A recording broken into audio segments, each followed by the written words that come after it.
Good morning, class 10. So already unit 1 done. I had checked the copy also.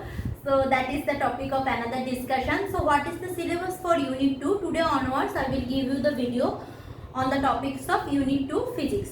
So basically unit 2 I kept two chapters, that is current electricity and radioactivity.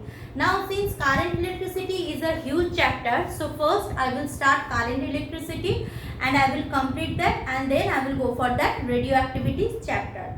Now current electricity, what I need to read fast. Now already from class 7 onwards we are having a very little bit idea regarding current and electricity. We know if we are having a friction, means one object is friction over another object, that time is what is happening, that time the charge transfer occur between two surface of atoms. Okay, charge transfer means who is transferring? Electrons transfer from one surface to another surface.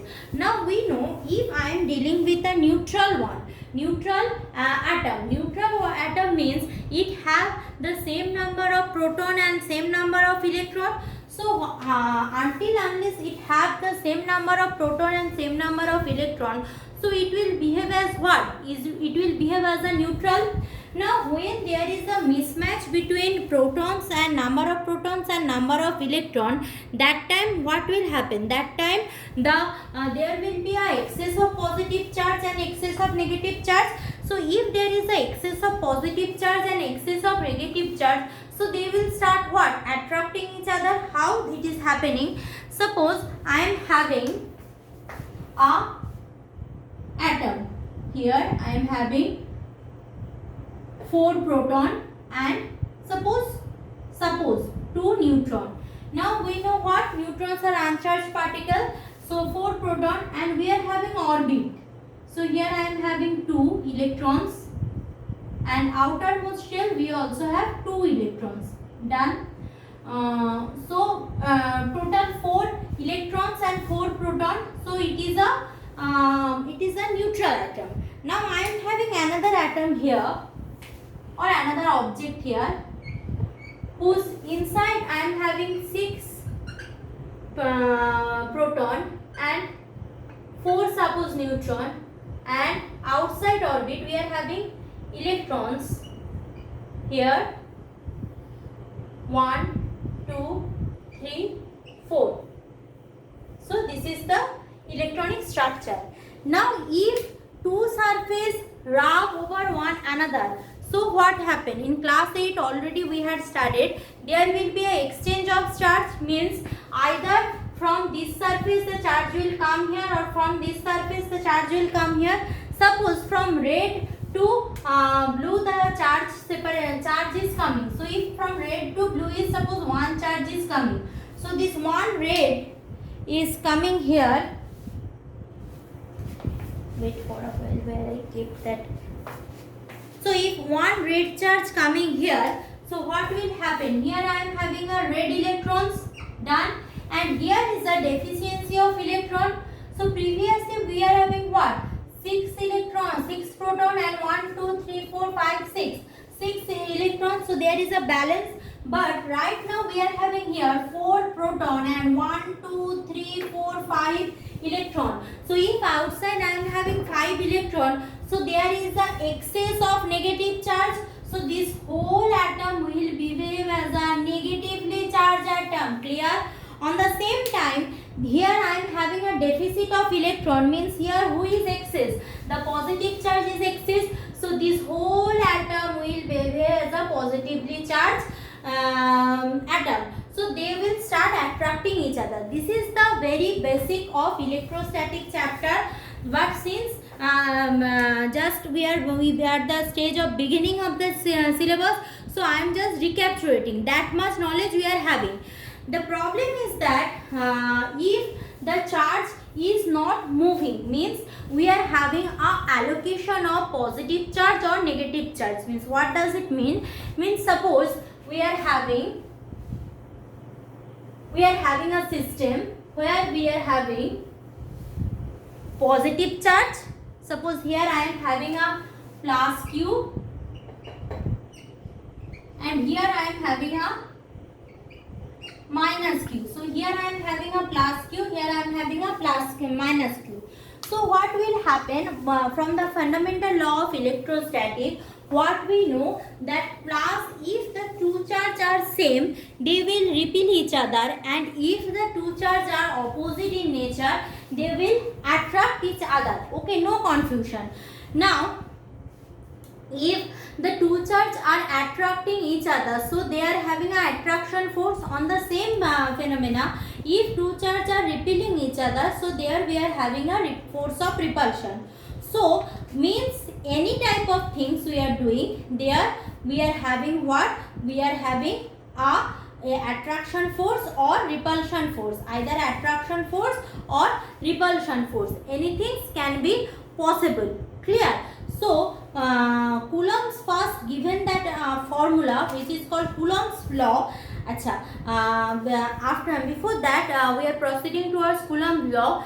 This chapter we will do from both the book, means school science book, that fundamental of elementary physics or something, that board book, the thin one, and as well as ICSE book. The part from where you are doing what I will tell you, you just go from that. So right now the today's video and whatever I am doing today, means for this consecutive three video I am following board book. Okay, I am following board book. So what is happening, this attraction force or repulsion force means how much will be the force.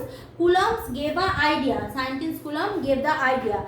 What is that? The scientist Coulomb said that if the two charges are placed very near to each other or within a finite distance, means the distance which can be countable, not like 1000 miles apart or something like that, the distance which we can count very easily. So that attraction or repulsion will be depends on few factors. What are those factors? First of all, they are depends on the magnitude of charge, as well as they are depends on what? They are depend also on the distance, means how much distance are there in between them. Clear? So that is the law given by Coulomb's law. The statement already I had given in PDF. You just go through that. What is Coulomb's law? It is that the force of attraction between two charges is directly proportional to the product of their charges and inversely proportional to the distance between them. So if I am denoting here the charge Q1 and this charge Q2, again I am telling electrostatic force is not always a attraction force. It can be a attraction force, it can be a repulsion force. So if I am having two charges Q1 and Q2, the force of attraction or repulsion, if that will be proportional to Q1 and Q2, multiplication of Q1 and Q2. If the distance between them is R, so it is also proportional to inversely 1 by R square. It is also proportional to inversely 1 by R square. Done. Now from Q1, Q2 and R square, together what I can write? I can write F equal to, F proportional to Q1, Q2 by R square. From variance, law of variance in mathematics already you know. From that I can write this one. Now see, if I want to eliminate this proportionality sign, I need a constant. What kind of constant? So F equal to constant K, Q1, Q2 by R square. F equals to constant K, Q1, Q2 by R square. Clear? No confusion up to that as per my knowledge.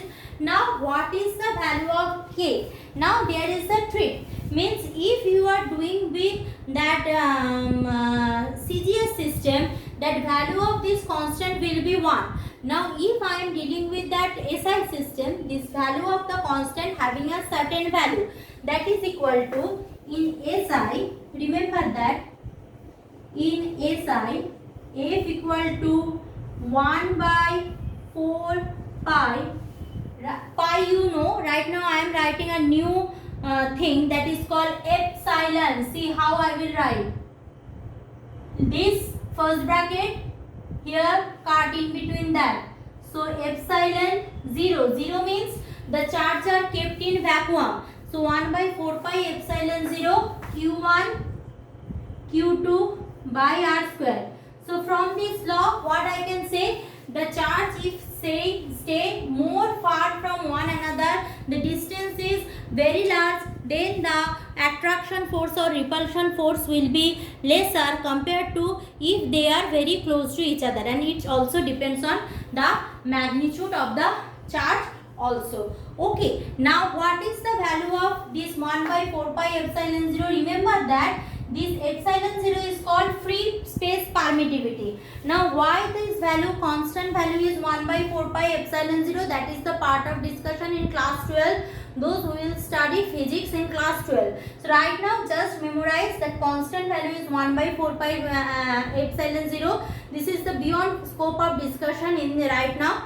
So what is the value of this 1 by 4 pi epsilon 0? Remember, 1 by 4 pi epsilon 0 value is equal to 9 into 10 to the power 9, okay, Newton, done, 9 into 10 to the power 9 Newton, clear. So Newton per coulomb, sorry, Newton per coulomb, yes. So this is value of 1 by 4 pi epsilon 0 is 9 into 10 to the power 9 Newton per coulomb. Thank you, class.